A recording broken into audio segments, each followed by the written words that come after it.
पिछले कुछ हफ्तों से ग्राउंड पे अगर आप घूमें तो पता चलता है केंद्र सरकार की जबरदस्त नेगेटिविटी है। लोग दोबारा से भारतीय जनता पार्टी को केंद्र की सत्ता में बिठाने के लिए बिल्कुल तैयार नहीं है। आने वाले 5 राज्यों के अंदर चुनाव ज्यादातर राज्यों में भारतीय जनता पार्टी हार रही है।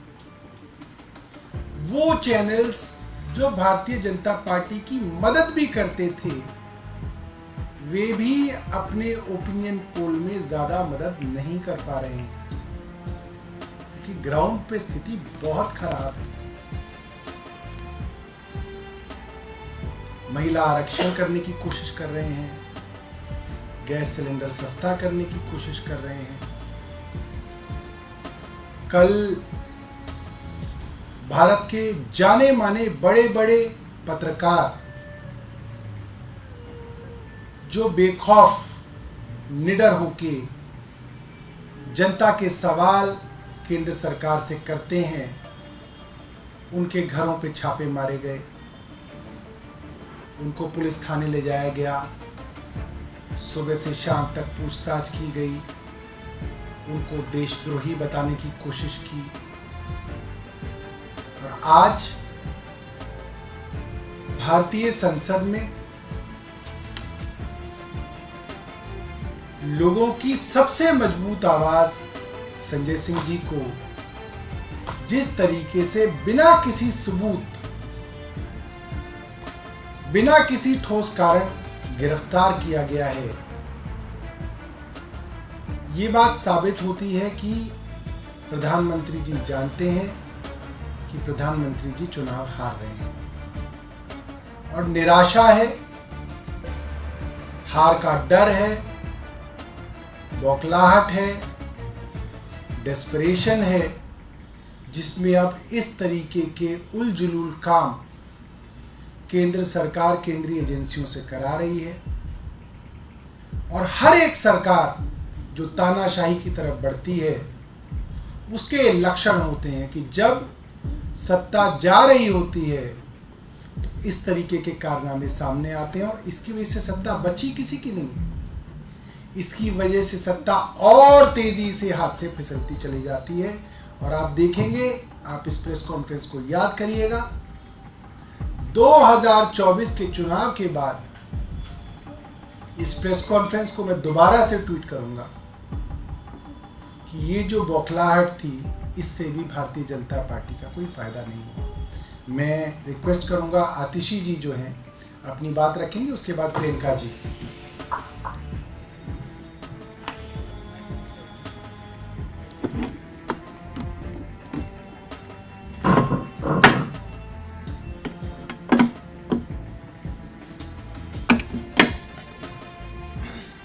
पिछले 15 महीने से भारतीय जनता पार्टी की केंद्र सरकार, उनकी सारी एजेंसीज, उस एजेंसीज के सैकड़ों अफसर सिर्फ एक काम में लगे हुए हैं कि किसी तरह से इस तथाकथित शराब घोटाले में उन्हें 1 रुपए के भ्रष्टाचार का सबूत मिल जाए आम आदमी पार्टी के खिलाफ।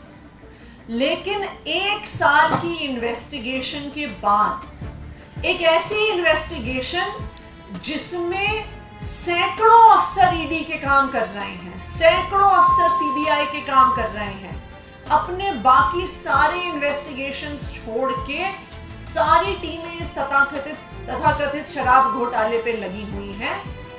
लेकिन 15 महीने के बाद भी 1 रुपए के भ्रष्टाचार का सबूत भारतीय जनता पार्टी की एक भी एजेंसी देश के सामने नहीं रख पाई है।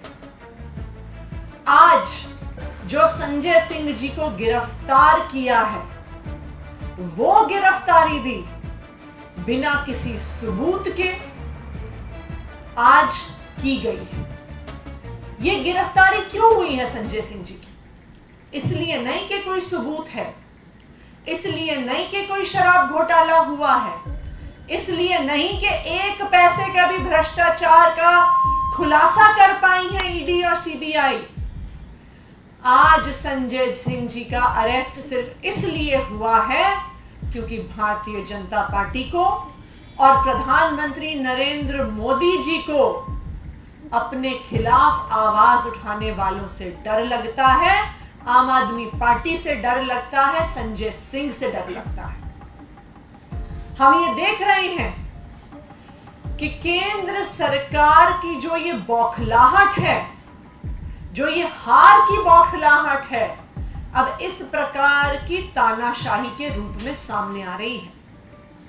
हमने कल ही देखा कि देश के जाने माने पत्रकारों के घर पर रेड हुई, उनको डिटेन किया गया, उनके फोन ले लिए गए, उनके लैपटॉप ले लिए गए। क्यों?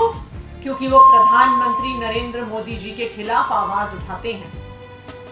कल शाम को हमने देखा कि किस तरह से टीएमसी के सांसद जब कृषि भवन गए, कृषि मंत्री से मिलने की कोशिश करी, किसानों की आवाज उठाने की कोशिश करी, तो टीएमसी के सांसदों को किस तरह से घसीट घसीट कर पुलिस ने कृषि भवन से बाहर निकाला। आज हमने देखा कि आज सुबह ही संजय सिंह जी के घर पहुंच गए और 8 घंटे तक ईडी संजय सिंह जी के घर में बैठी रही।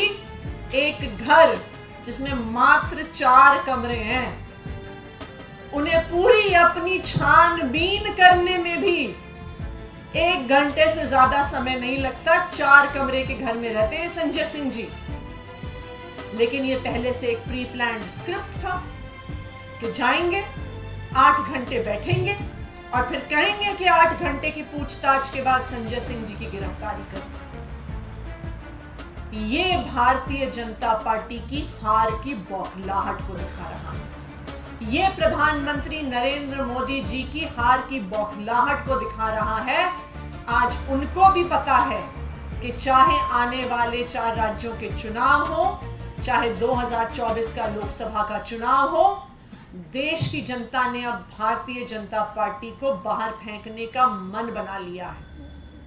और जब भी कोई तानाशाही की सरकार देखती है कि उनका समय आ गया है, तो उसके बाद यही सिलसिला शुरू होता है कि जो उनके खिलाफ आवाज उठाएगा उसको जेल में डाल दिया जाएगा। और यही सिलसिला आज भारत में शुरू हो गया है कि चाहे पत्रकार हो, चाहे विपक्ष के नेता हो, उनको एक एक करके चुप करने की कोशिश की जा रही है। लेकिन मैं प्रधानमंत्री नरेंद्र मोदी जी को बताना चाहती हूं कि हम आम आदमी पार्टी के अरविंद केजरीवाल के सिपाही हैं। हम आपकी इन धमकियों से डरने वाले नहीं हैं। आप चाहे आम आदमी पार्टी के हर नेता को जेल भेज दो, आप चाहे हमें फांसी पे टांग दो, लेकिन आम आदमी पार्टी का हर एक कार्यकर्ता, हर एक विधायक, हर एक सांसद, हर एक नेता इस देश के संविधान को बचाने के लिए लड़ता रहेगा। आपने एक मनीष सिसोदिया को जेल में भेजा, 100 मनीष सिसोदिया खड़े हो गए हैं उनकी जगह लड़ने के लिए। आप एक संजय सिंह को जेल भेजेंगे, संविधान को बचाने के लिए 1000 संजय सिंह खड़े होंगे जो इस देश के दबे कुचले लोगों की आवाज उठाएंगे। और इतिहास गवाह है कि हर तानाशाह का अंत इसी तरह हुआ है कि जब उन्होंने अपने विरोधियों की, विपक्षियों की आवाज को दबाने की कोशिश की है, वहीं से उनके अंत की शुरुआत हुई है। और आज जो संजय सिंह जी की गिरफ्तारी हुई है, ये भी भारतीय जनता पार्टी की और उनकी सरकार की अंत की शुरुआत है। प्रियंका जी।